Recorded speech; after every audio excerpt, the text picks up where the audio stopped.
வாழ்க வையகம், வாழ்க வையகம், வாழ்க வளமுடன்.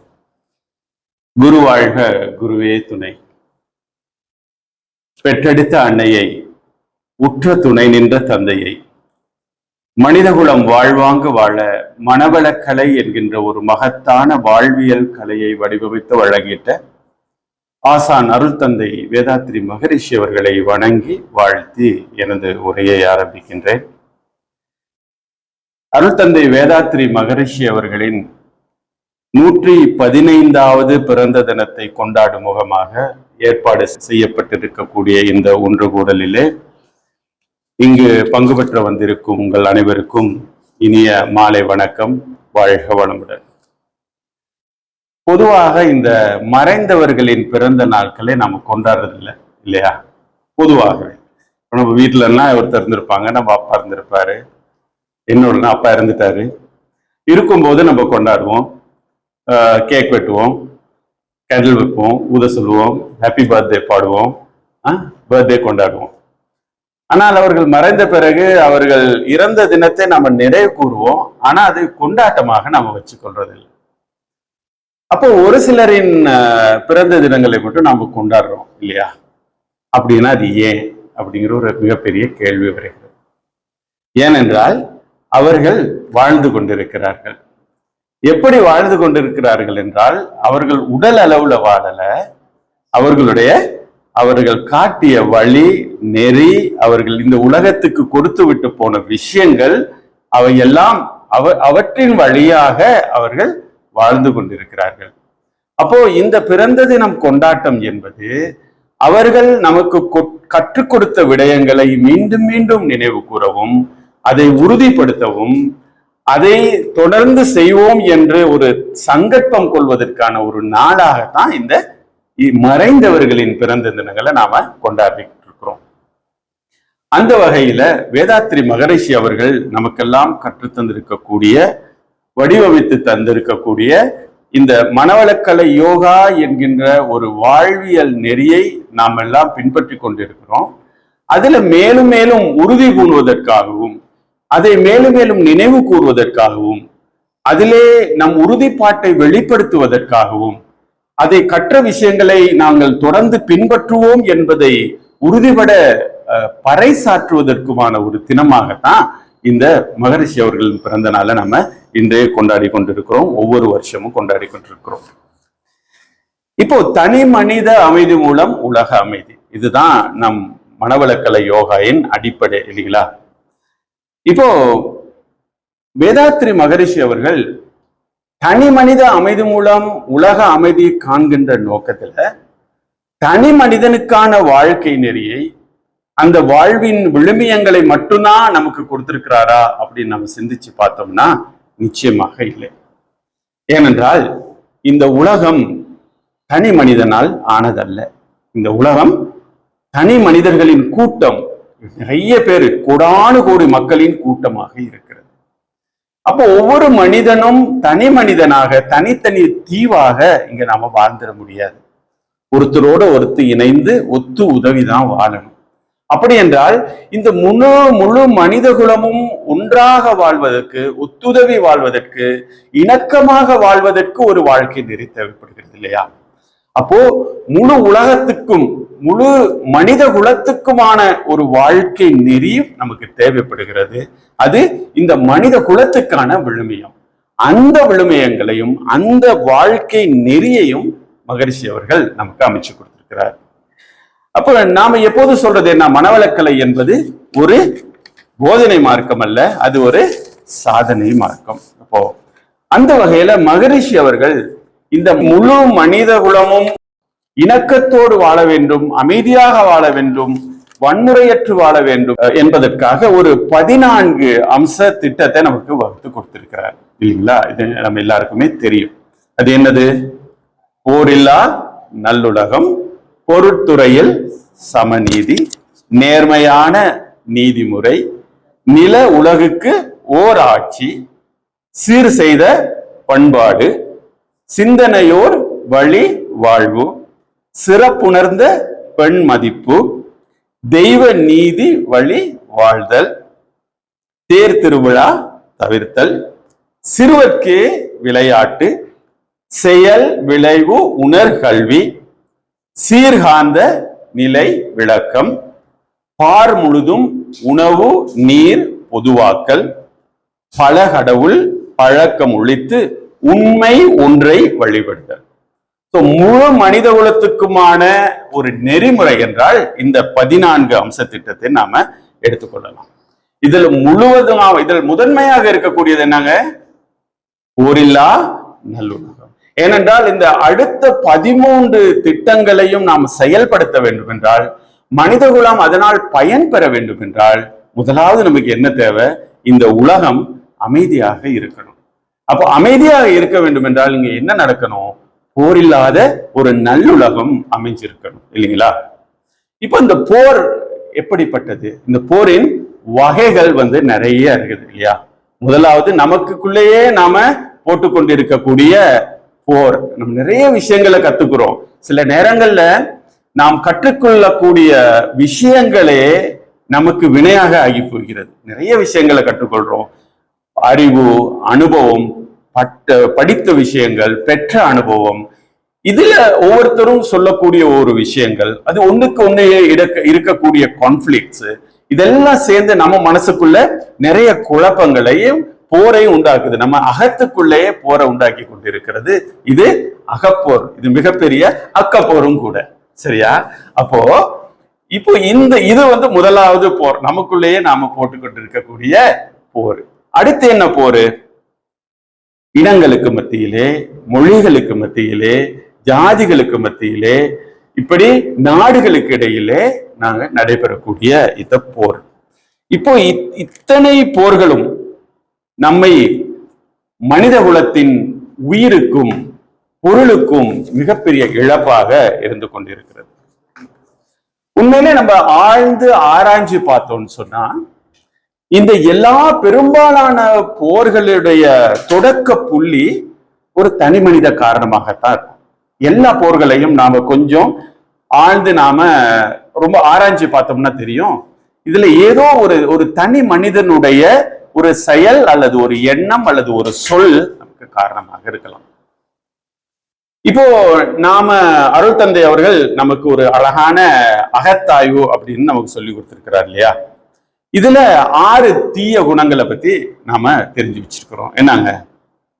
பேராசை, சினம், கடும்பற்று, முறையற்ற பால் கவர்ச்சி, உயர்வு தாழ்வு மனப்பான்மை, வாஞ்சை. இப்போ 6 இருக்குது. இந்த 6 குணங்களும் மிகப்பெரிய பழி செயல்களாக மாறுகிறது. இந்த குணங்களோட வெளிப்பாடு எப்படி இருக்கிறது? பழி செயல்களாக இருக்கிறது. பஞ்சமா பாதங்கள் நம்ம சொல்லக்கூடிய பொய், களவு, கொலை, சூது, கற்பழிவு. இப்போ எல்லா போர்களையும் நம்ம பின்னுக்கு போய் பார்த்தோம்னு சொன்னா, இந்த 6 தீய குணங்களும் அல்லது அதனுடைய செயல் வடிவமான பஞ்சமா பாதங்கள் ஏதாவது ஒரு காரணமாக இருக்கும். அது எப்படிங்கிறத நாம இப்ப பார்க்க போலாம். இப்போ ஒரு கதை, ஒரு காதல் கதை, கிட்டத்தட்ட 5000 வருஷங்களுக்கு முன்ன நடந்த ஒரு காதல் கதை. அது ஒருதலை காதல் கதை. இதை பத்தி நம்ம கொஞ்சம் பார்க்கலாம். ஒரு காடு, அங்க ஒரு மிகப்பெரிய ஒரு பேரழகன், அவனுடைய மனைவி ஒரு பேரழகி, அவனுடைய தம்பி ஒரு மிகப்பெரிய வீரன். இவங்க 3 பேரும் காட்டுல இருக்கிறாங்க, சரியா? இப்போ அவங்க ஏன் காட்டுக்கு போனாங்கிறது வேற கதை, அது ஒரு தனி கதை, தனி ட்ராக். இப்போ அந்த காட்டுல ஒரு பெண் இந்த பேரழகனை பார்த்து மயங்குறான். அவள் மேல் மையல் கொள்கிறாள், அவள் மேல் காதல் கொள்கிறார்.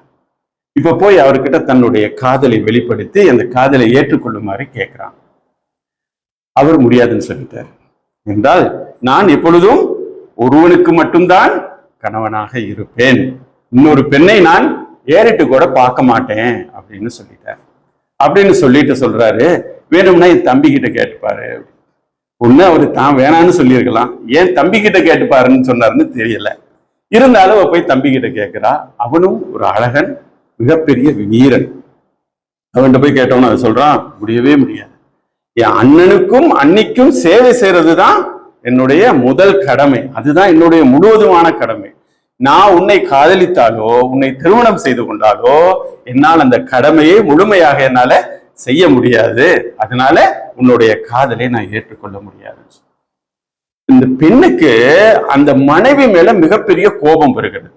பேரழகி, அவனால தானே என்னால இந்த அழகன் அண்மிக்க முடியாம இருக்கிறது, லவ் பண்ண முடியாம இருக்கிறது அப்படின்னு சொல்லி மிக கோபம் பண்ணிட்டு அவளை, அந்த மனைவியை தாக்க முற்படுறான்.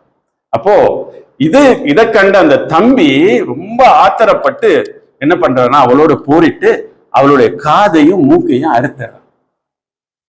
செய்யலாமா? இது லவ் பண்ண வேணாம்னு சொல்லலாம். என்ன சொல்றா? காதையும் மூக்கையும் அறுத்துறா. இது மிகப்பெரிய பிரச்சனை, அந்த குலத்துக்கு இது மிகப்பெரிய அவமானம். அவன் என்ன பண்றா? அடிச்சு புடிச்சுக்கிட்டு போயிட்டு தன் அண்ணனுகிட்ட போய் முறையிடுறான், கதறுறான், கலங்கி கத்துறா, ஐயோ இப்படி பண்ணிட்டாங்களே அப்படின்ட்டு. அது மட்டும் சொல்லல, அந்த பெண்ணை பற்றியும் சொல்றான். அந்த ஆணை பற்றி மட்டும் சொல்லல, அந்த ஆணின் அந்த பேரழகனின் மனைவியான அந்த பேரழகியை பற்றியும் சொல்றான். மிக மிக பெரிய, உலகத்திலேயே இதை போன்ற ஒரு அழகி நான் பார்த்ததே இல்லை, இருக்கவே முடியாது, அப்படிப்பட்ட ஒரு அழகி அப்படின்னு சொல்றான். சொன்னோன்னு இந்த அண்ணனுக்கு 2 விதமான உணர்ச்சிகள் மேலிடுகிறது. ஒண்ணு கோபம், அவமானம், சினம், தன்னுடைய தங்கையை இப்படி பண்ணிட்டானேங்கிற கோபம். அடுத்தது அந்த பெண்ணை பற்றிய நினைப்பு. எப்படிப்பட்டவளா இருப்பா, உலகத்திலேயே அப்படி ஒரு பேரழகியா இருந்தா அந்த பெண்ணை நான் அடைவது எப்படி அப்படின்னு சொல்லிட்டு அவரு உணர்ச்சி வசப்பட்டு அதுக்கான வேலைகள்ல இறங்குறாரு. இப்போ 2 விதமான சினம் உண்டு. சினம் என்கின்ற ஒரு குணம், அடுத்தது அவளை அடைய வேண்டும் என்கின்ற பெரிய அவா அல்லது பெரிய காமம். அதுக்கு பிறகு நடந்ததெல்லாம் உங்களுக்கு தெரியும் இல்லைங்களா? இப்போ என்ன நடந்துச்சு? மிகப்பெரிய யுத்தம் உண்டது. ராவண யுத்தத்துல ராவணன் எப்படிப்பட்ட மனுஷங்க? பண்டிதன், ஞானி, மிகப்பெரிய அறிவாளி, மாவீரன், அவ்வளவு பெரிய சிவபக்தன். அப்படி இருந்தாலும் இந்த உணர்ச்சிகள் வசப்பட்டதுனால, இந்த காம உணர்ச்சி வசப்பட்டதுனால, சினம் கொண்டதுனால, தன்னை யாராலும் அழிக்க முடியாது என்கின்ற அகம்பாவம் கொண்டதுனால என்ன நடந்துச்சு? மிகப்பெரிய போர் நடந்துச்சு. நடந்ததுல என்ன நடந்துச்சு? அந்த போரின் முடிவு எதுவாக அமைந்தது? 1000 லட்சக்கணக்கான மக்கள், அரக்கர்கள், எல்லாரும், உயிரினங்கள் எல்லாம் இழக்க காரணமாக இருந்தது. இலங்கை என்கின்ற நாடே இல்லாமல் போனது. ராவனுடைய குலம் அழிந்து போனது, இந்த மண்ணிலிருந்தே இல்லாமல் போனது. அப்போ இது அனைத்துக்கும் எது காரணமாக இருக்கிறது? இந்த ஒரு போர் என்பது காரணமாக இருக்கிறது. இன்னொரு கதையை நமக்கு தெரியும். இன்னொரு கதை, இன்னொரு பெரிய போர் எதுங்க? மகாபாரத போர், இன்னொரு போர். அதை பத்தியும் நமக்கு தெரியும். இது பாத்தீங்கன்னா ஒவ்வொரு மனிதர்களுடைய உணர்ச்சிகள், அவங்களுடைய உணர்ச்சிகள், அவங்களுடைய குணங்கள் எப்படி இந்த போருக்கு காரணமாக இருந்துச்சு அப்படிங்கிறத நம்ம பார்க்கலாம். இப்போ பாண்டவர்களுக்கு ஒரு ஊசி முனை அளவு நிலம் கூட தரமாட்டேன் அப்படின்னு அடம்பிடிக்கிறான் யாரு? துரியோதனன். சரியா? இந்த முழு அந்த ராஜாங்கத்துக்கும் தானே சக்கரவர்த்தியாக, ராஜாவாக, மன்னனாக இருக்க வேண்டும் என்று பேராசை கொள்கிறான். சகுனிக்கு ஒரு பழி வாங்கும் உணர்ச்சி, அதனால அவர் என்ன பண்றாரு? சூழ்ச்சி செய்தார் இல்லைங்களா? திருதராஷ்டிரனின் புத்திர பாசம், கர்ணனின் அவமான உணர்வு, சூரிய வம்சவத்தை சேர்ந்தவன், அவன் ஒரு தேரோட்டியின் மகனாக இருக்கிறதுனால அவன் என்ன சொல்றாங்க? அவன் சூத்திரன் சொல்லி எங்கேயுமே அவர் எடுத்துக்கிறது இல்லை. அவர் ஒரு வில் வித்தை பழக போனாலும் அவர் சேர்த்துக்கிறது இல்லை. மன்னர்கள் அவ்வளவு பெரிய நண்பன் துரியோதனன் இருந்தாலும் அவனுக்கு சமமான இடம் கிடைக்கிறது இல்லை. திரௌபதியை திருமணம் பண்ண போது கூட நடக்கிற அந்த இதுல அவளை அவர் அவன் சத்திரியன் சொல்லி அவனை ஒதுக்கி வைக்கிறான். இப்போ இது அவனுக்கு ஒரு பெரிய அவமான உணர்வாக இருக்கு. அர்ஜுனன் மீது மிகப்பெரிய போட்டி, இது ஒரு உணர்ச்சி வகை. திரௌபதி தனக்கு ஏற்பட்ட அந்த அந்த அவமானத்துக்கு பழி தீர்க்கணும் அப்படிங்கிற சபதம், வீர சபதம். இப்படி இந்த மனிதர்கள் எல்லாத்துடைய உணர்ச்சிகள் எல்லாம் சேர்ந்து என்ன நடந்துச்சுங்க? ஒரு பெரிய மிகப்பெரிய போராக வெடிச்சிச்சு. 18 நாட்கள் நடந்த அந்த போரிலே லட்சக்கணக்கான உயிரிழப்புகள், நிறைய பேர் செத்தாங்க. மிகப்பெரிய போர். இதெல்லாம் நாம படிச்ச இதிகாச போர்கள். இதெல்லாம் நம்ம தொடர்ந்து படிச்சுக்கிட்டு வரோம். இதிகாசங்கள்ல நம்ம தெரிஞ்சு வச்சிருக்க போர்கள். இதுக்குண்டான தரவுகளோ இதற்குண்டான ஒரு பதிவுகளோ நம்மகிட்ட இல்லை. இதெல்லாம் இதிகாசங்கள். ஆனா மனிதகுல வரலாற்றுல, நவீன மனிதகுல வரலாற்றுல பதிவு செய்யப்பட்ட போர்களிலே முதலாவது போர் எதுங்க? முதலாவது உலகப் போர். இதுதான் முதலாவது உலகப் போர். இந்த முதலாவது உலகப் போருக்கு காரணம் 4 விஷயங்கள சொல்றாங்க. அதாவது மெயின், MAIN சொல்லி, main reason for the first world war is main, MAIN சொல்லி. முதலாவது எம்ங்கிறது மிலிட்டரியிசம், இராணுவமயமாக்கல். அங்க என்ன நடக்குது? ஐரோப்பா நாடுகள்ல ஒவ்வொரு நாடுகளும் போட்டி போடுறாங்க. போட்டி போட்டு தங்களோட ஆயுதங்கள் எல்லாம் சேர்த்து தாங்க ஒவ்வொருத்தரும் மற்றவரோட தான் உயர்ந்திருக்கணும், பலமிக்கவர்களாக இருக்கணும் அப்படின்ட்டு ஒரு ஆயுத போட்டி நடக்குது. ஜெர்மனி ஒரு பக்கம் ஆயுத போட்டி இல்ல, ஜெர்மனி அது ஆயுதங்களை குமிக்குது, பிரிட்டனுக்கு எதிராக, பிரிட்டனை விட வல்லரசாக இருக்கணும்னு ட்ரை பண்ணுது. அடுத்து அலையன்சஸ், MAINல மெயின்ல அலையன்சஸ், கூட்டணிகள். சில ஐரோப்பிய நாடுகள் மட்டும் ஒன்னோட ஒண்ணு சேர்ந்துக்கிட்டு என்ன டிசைட் பண்றாங்கன்னா, தங்களை தாக்க வந்தா, ஒருத்தரை தாக்க வந்தா மற்றவங்கள சேர்ந்து தாக்குவாங்க, அவங்களுக்கு பதிலடி கொடுப்பாங்கன்னு இருக்கக்கூடிய ஒரு அலையன்சஸ், கூட்டணி அப்படின்னு சொல்லிட்டு. அடுத்து இம்பீரியலிசம். உலக நாடுகள்ல ஐரோப்பிய நாடுகள் என்ன செய்யுது? காலனித்துவங்களாக மாறுது. உலகத்தை காலனிய ஆட்சிகளாக கொண்டு வருது.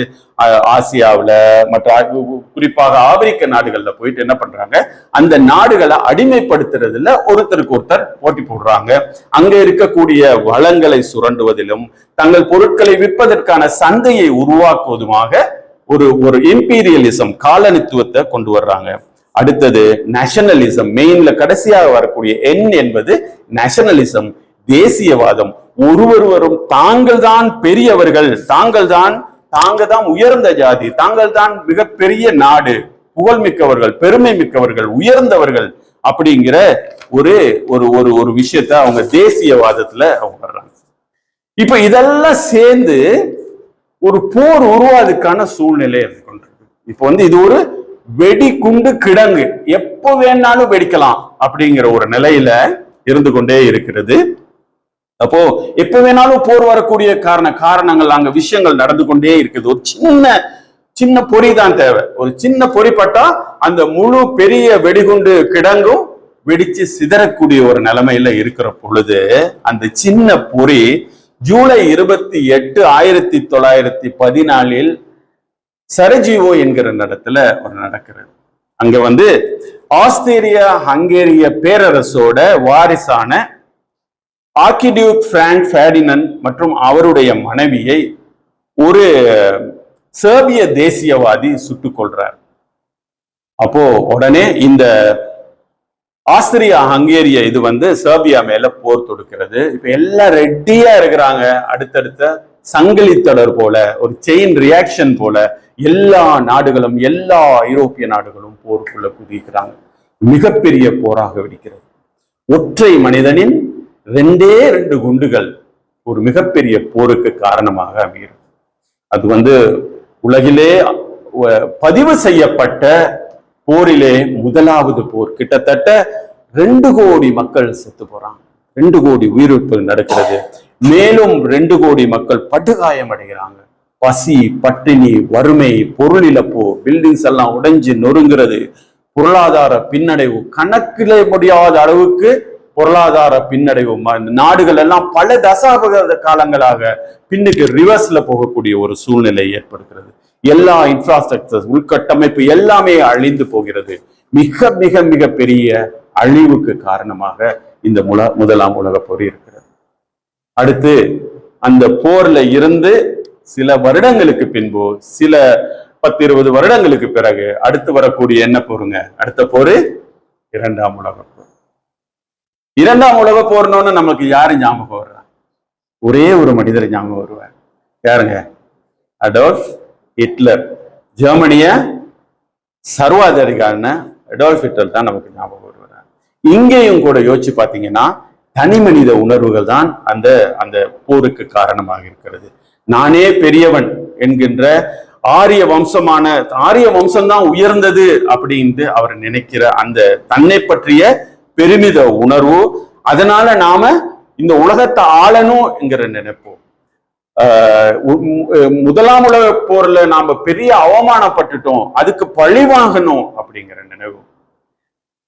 இதெல்லாம் சேர்ந்து சிறுபான்மையினரை ஜூதர்களை கொல்லணும், இல்லாம இந்த உலகத்திலிருந்து இல்லாம ஆக்கணும் என்கின்ற நினைப்போம். இதெல்லாம் சேர்ந்து ஒரு இரண்டாம் உலக போரை உருவாக்குறது. அதுக்கு துணையாக இருக்கக்கூடியவர் இன்னொருத்தர் இருக்கிறாரு, இத்தாலியை சேர்ந்த முசோலினி. அவருக்கு என்ன, ரோம பேரரசு. அவர் ரோம பேரரசு எவ்வளவு பெரிய பேரரசு, காலப்போக்கிலே இல்லாமல் போன பேரரசு. அந்த பேரரசை மீண்டும் நிலைநாட்டணும், மீண்டும் நாம உலகத்துக்கு மிக மிக உயர்ந்தவர்களாக இருக்கணும் அப்படிங்கிற நினைப்புல என்ன பண்றாரு, அவரும் வேலைகளை செய்ய தொடங்குறாரு. இந்த ரெண்டு பேரும் சேர்ந்த போது என்ன நடக்கிறது, அடுத்து இரண்டாம் உலக போர் தொடங்குறது. அது இந்த உலகத்திலே இதுவரை நடந்த போர்களின் அழிவுகளிலே முதன்மையானது அப்படின்னு சொல்லலாம். கிட்டத்தட்ட 7-8.5 கோடி மக்கள் இறந்து போறாங்க. 2.5 கோடி இராணுவத்தினர், பொதுமக்கள் மட்டும் 4.5 கோடியிலிருந்து 6 கோடி பேர் இறந்திருக்கிறாங்க. இளைஞர்கள், ஆண்களே இல்லாம போறாங்க, இளைஞர்களே, ஒரு இளைய சமுதாயமே இல்லாம, இளைய தலைமுறையே இல்லாம போகுது. இந்த போரின் காரணமாக இளைஞர்கள் இருக்கிறார்கள், ஆண்கள் இருக்கிறார்கள், கணவன்கள், தந்தைமார்கள் எல்லாம் இழந்து போறாங்க. ஹொலோகாஸ்ட், இத்தனை பேர் கேஸ் சேம்பர்ல போட்டு கொள்றாங்க, லட்சம் மக்கள் கொள்றாங்க. இது மிகப்பெரிய ஒரு ஒரு ஒரு ஒரு அழிவை மனித உயிர்கள் என்ற விதத்திலையும் பொருளாதாரம் என்ற விதத்திலையும் மிக மிக மிக பெரிய பொருளாதார இழப்பை அது ஏற்படுத்துகிறது இல்லைங்களா. அணுகுண்டு வீச்சு நடக்கிறது. ஹிரோஷிமா நாகசாகியில் அணுகுண்டு வீசப்பட்டு அந்த 2 நகரங்களும் இல்லாமல் நிர்மூலமாக்கப்படுகின்றன. அதனுடைய பாதிப்பு இன்னும் இருந்து கொண்டிருக்கிறது. அப்போ அப்படிப்பட்ட போருக்கு இந்த தனி மனிதர்களும் காரணமாக இருந்திருக்கிறார்கள். சமூக சூழ்நிலை, பொருளாதார நிலைகள் எல்லாம் கடந்து அணுகுண்டு போட்டி, அதன் மூலம் தான் அந்த வார்ல, அந்த இரண்டாம் உலக போர்ல தான் நமக்கு தொடங்குறது. இப்போ இது போல நிறைய யுத்தங்கள், நிறைய போர்கள் நடந்து கொண்டிருக்கிறது. இப்போ இந்த கணத்துல நம்ம பேசிக்கொண்டு இருக்கக்கூடிய இந்த கணத்துல கூட உலகத்துல பல போர்கள் நடந்துகிட்டு இருக்கு இல்லைங்களா. நம்ம டெய்லி நம்ம நியூஸ் பேப்பர்லயும் டிவிலையும் கேட்டுக்கொண்டும் பார்த்து கொண்டும் இருக்கிறோம். இஸ்ரேல்ல காசாவில் நடக்கிற அந்த யுத்தம் இதுவரை கிட்டத்தட்ட 60,000 பேருக்கு மேல அதுல இறந்திருக்கிறாங்க அப்படின்னு சொல்றாங்க. பெரும்பாலான சாதாரண மக்கள், பெண்கள், குழந்தைகள், பொதுமக்கள் இறந்து கொண்டிருக்கிறார்கள். நாம பாக்குறோம் ஒவ்வொரு நாளும் அவங்க உணவுக்காக எப்படி கஷ்டப்படுறாங்க, உணவை தேடி எப்படி அலையிறாங்க, உணவுக்காக எப்படி ஓடுறாங்க. ஒரு பொண் போய் ஒரு ஒரு உணவு பார்சலை எடுத்துக்கிட்டு வரும்போதே சுடப்பட்டு சாகுறாங்க. அப்படிப்பட்ட ஒரு நிலையில தான் இந்த போர் என்பது மனிதனை கொண்டாந்து வச்சிருக்குது. அடுத்து நடக்கக்கூடிய ரஷ்யன் உக்ரைன் போர், இதனால இதுவரைக்கும் கிட்டத்தட்ட 10 லட்சம் பேர் இறந்திருக்காங்கன்னு சொல்றாங்க. கிட்டத்தட்ட 2022 இப்போ ஒரு 3-4 வருஷத்துக்குள்ள இது நடந்திருக்கிறது. சூடான்ல நடக்கிற போர், மியான்மர்ல நடக்கக்கூடிய யுத்தம், மாலியில, சிரியாவில் நடக்கக்கூடிய உள்நாட்டு போர், யெமன்ல நடக்கக்கூடிய உள்நாட்டு போர், கொங்கோல நடக்கக்கூடிய, எத்தியோப்பியா, இந்த மாதிரி இந்த வரிசை நீண்டு கொண்டே போகிறது. மனிதர்கள் வார், அதாவது யுத்தம் என்கின்ற, போர் என்கின்ற மிகப்பெரிய ஒரு சாபத்துக்கு உட்பட்டு இருக்கிறார்கள் என்று சொன்னால் அது மிகையாகாது. இந்த போர் என்பது மனித குலத்தின் சாபம். அப்படி என்றால் இந்த போர் இல்லாத இந்த நல்லுலகம் எப்படி இருக்கும் அப்படின்னு நம்ம யோசிச்சு பார்க்கலாம். இந்த போரே இல்லாம இருந்திருந்தா, இந்த போர் இல்லாத ஒரு உலகம் எப்படிப்பட்டதாக இருக்கும்? உலகில போர்களே நடைபெறாமல் இருந்தால் இந்த உலகமும் மனித குலமும் கற்பனைக்கு எட்ட முடியாத வகையிலே அது உயர்ந்திருக்கும் இல்லைங்களா. எல்லா விதத்திலையும் செழிப்பான அமைதியான ஒரு நிலையை அடைஞ்சிருக்கும். உயிர்கள், இந்த கோடி உயிரிழப்புகள் இருந்திருக்கிறது. மக்கள் இவ்வளவு நோய்வாய்ப்பட்டிருக்க மாட்டாங்க, இவ்வளவு பட்டினியில இருந்திருக்க மாட்டாங்க, இவ்வளவு பசியில இருந்திருக்க மாட்டாங்க, இவ்வளவு வறுமையில இருந்திருக்க மாட்டாங்க. தனி மனித துயரம், ஒரு மனித கூட்டத்தின் துயரம், இது எதுவுமே இருந்திருக்கிறாது. மனிதாபிமான நெருக்கடிகள் எதுவும் இருக்காது. பட்டினி சாவுகள் ஒரு ஒரு ஒரு ஒரு நம்ம தெரிந்த ஒரு விஷயமாகவே இருக்காது. இந்த உலகத்திலே இருக்கக்கூடிய வளங்களை எல்லாத்தையும் மனிதனின் முன்னேற்றத்துக்கு நம்ம பயன்படுத்திருக்கலாம் இல்லையா? அப்படியெல்லாம் பயன்படுத்தி இருந்தால் இந்த மனித குலம் இன்னைக்கு எவ்வளவு ஒரு அமைதியான ஒரு சூழ்நிலையில வாழ்ந்து கொண்டிருக்கும். உலகத்துல எல்லாருக்கும் கல்வி கொடுத்திருக்கலாம், உலகத்துக்குள்ள எல்லாருக்கும் உணவு கொடுத்திருக்கலாம், உலகத்துல எல்லாருக்கும் நல்ல சுகாதார வசதிகளை கொடுத்திருக்கலாம், வீடமைப்புகளை, வீடு உள்கட்டமைப்பு எல்லாத்தையும் கொடுத்திருக்கலாம். எல்லோரும் பெற்று வாழக்கூடிய ஒரு அற்புதமான ஒரு சூழ்நிலை அதுல அமைஞ்சிருக்கும் இல்லைங்களா? அறிவியலும் தொழில்நுட்பமும் இப்பயே நம்ம எவ்வளவு உயர்ந்திருக்குன்னு சொல்றோம். அப்போ இந்த யுத்த பாடங்களுக்காகவும் யுத்தத்துக்காகவும் செலவழிக்கக்கூடிய கோடானு கோடி ட்ரில்லியன் கணக்கான டாலர்களை நாம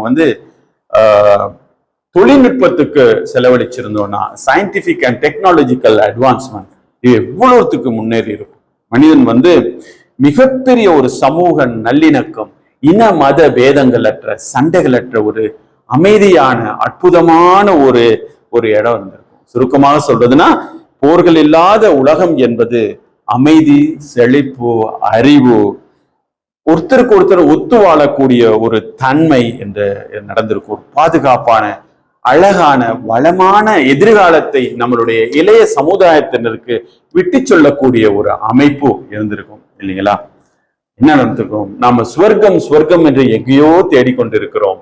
அந்த ஸ்வர்க்கம் நமக்கு இங்கேயே கிட்டி இருக்கும். இந்த பூலோகமே ஒரு ஸ்வர்க்கமாக ஆகியிருக்கும். ஆனால் இந்த போரிலா நல்லுலகம் என்பது இது ஒரு கனவு தானா? இது சாத்தியமே இல்லையா என்கிற ஒரு பெரிய கேள்வி நம்ம எல்லாரும் வேண்டுகிறது. போரிடுவர்கள் கூட, சண்டை போடுகிறவர்கள் கூட விரும்புகிறது, ஆசைப்படுவது எது? போரில்லா நல்லுலகம் வேணும் தான். யாருக்கு விருப்பம்? இந்த வாழ்க்கை என்பது யோசிச்சு பாருங்க, 50, 60 சின்ன வயசுல எல்லாம் நிறைய பேர் இறந்து போறாங்க. நம்ம ஒவ்வொரு நாளும் கேட்டுக்கொண்டு இருக்கிறோம். அப்போ ஆயுள் என்பது என்ன? 50, 60, 70, 80, 90 வாரம் தான் மிக மிக லக்கி. 100 செஞ்சுரி போட்டானா ரொம்ப லக்கி. அப்படிப்பட்ட ஒரு சூழ்நிலையில் தான் நம்ம வாழ்ந்துகிட்டு இருக்கிறோம் இல்லையா? அப்போ அப்படிப்பட்ட அந்த 100 வருஷம்னே நம்ம எடுத்துக்கிட்டாலும் கூட அந்த 100 வருஷம் என்கிறது எவ்வளவு குறுகிய காலம். இந்த பிரபஞ்சத்தின் வயதோட ஒப்பிடும் பொழுது அது எவ்வளவு ஒரு மிக மிக மிக குறுகிய ஒரு காலம் இல்லையா? அந்த காலத்துல நாம அமைதியாக, நிம்மதியாக, மிக மிக மகிழ்ச்சியாக வாழ்ந்துட்டு போகலாம் இல்லையா? இது யாரும் விரும்பாத ஒரு விஷயம் இல்லையே. அப்படி என்றால் இந்த சொர்க்கம் என்பது வெளியில இல்ல, இந்த பூமியிலேயே நம்மளால சாதிக்க முடியும். எப்படி அது சாத்தியம் அப்படின்னு சொன்னா, நாம் இங்க வர்றோம். மனவளக்கலை என்கின்ற வாழ்க்கை கல்வி, வாழ்க்கை நெறி, அது கற்றுத்தருகின்ற தனி மனித விழுமியங்கள், மனித விழுமியங்கள் உலகெங்கும் பரவினால் இந்த போரில்லா நல்லுலகம் சாத்தியம். யோசிச்சு பாருங்க, நாம என்ன கத்துக்கிறோம்? அகத்தாய்வுல எண்ணம் ஆராய்தல், ஆசை சீரமைத்தல், சினம் தவிர்த்தல், கவலை ஒழித்தல், நான் யாருன்னு கேட்டுக்கிற ஒரு எளிமையான ஆனால் மிகப்பெரிய தத்துவத்தை நாம கத்துக்கிட்டு இருக்கிறோம் இல்லையா? அப்போ இந்த அகத்தாய்வு பயிற்சிகளை இந்த போருக்கு காரணமானவர்கள்லாம் அறிஞ்சு வச்சிருந்தாங்கன்னா என்ன ஆயிருக்குன்னு கொஞ்சம் யோசிச்சு பாருங்க.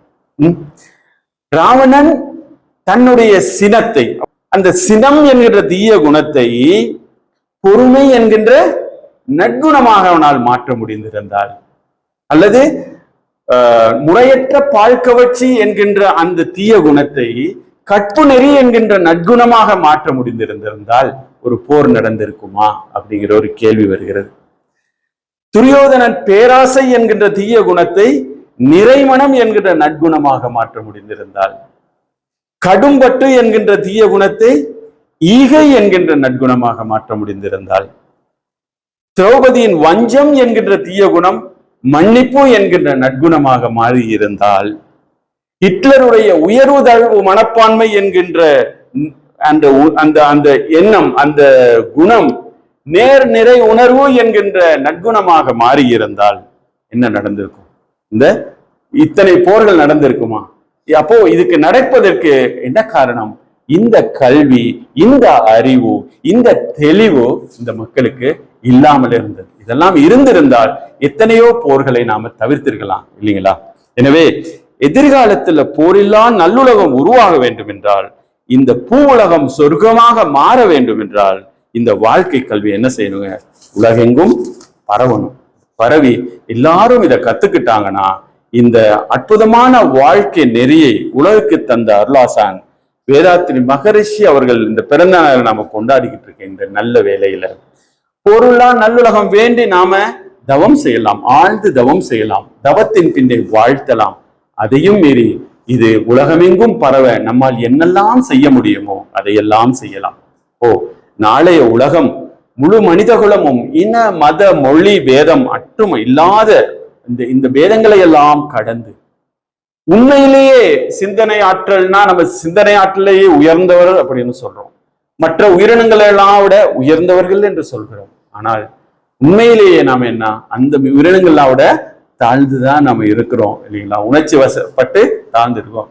இப்போ ஒரு மிருகம் கோபப்படுகிறது என்றால் அதற்கு இயல்பான ஒரு விஷயம், அது தவறல்ல, அதோட இயல்பு. நாம் சினம் கொள்கிறோம் என்றால், நாம் சினம் கொண்டு சில விஷயங்களை செய்கிறோம் என்றால் நாம் தெரிந்தே செய்கிறோம். அந்த சினம் அது ஏற்படுத்தக்கூடிய பாதிப்பு அது என்னிலும் மற்றவர்களும் ஏற்படுத்தக்கூடிய பாதிப்பெல்லாம் எனக்கு தெரியுது, தெரிஞ்சு செய்யறோம் இல்லையா? அதை மாற்றக்கூடியதுக்கு என்ன தேவை? ஒரு கல்வி. ஆகவே இந்த கல்வியை எல்லா இடத்துக்கும் நாம கொண்டு போகக்கூடியவர்களாக இருக்கணும்.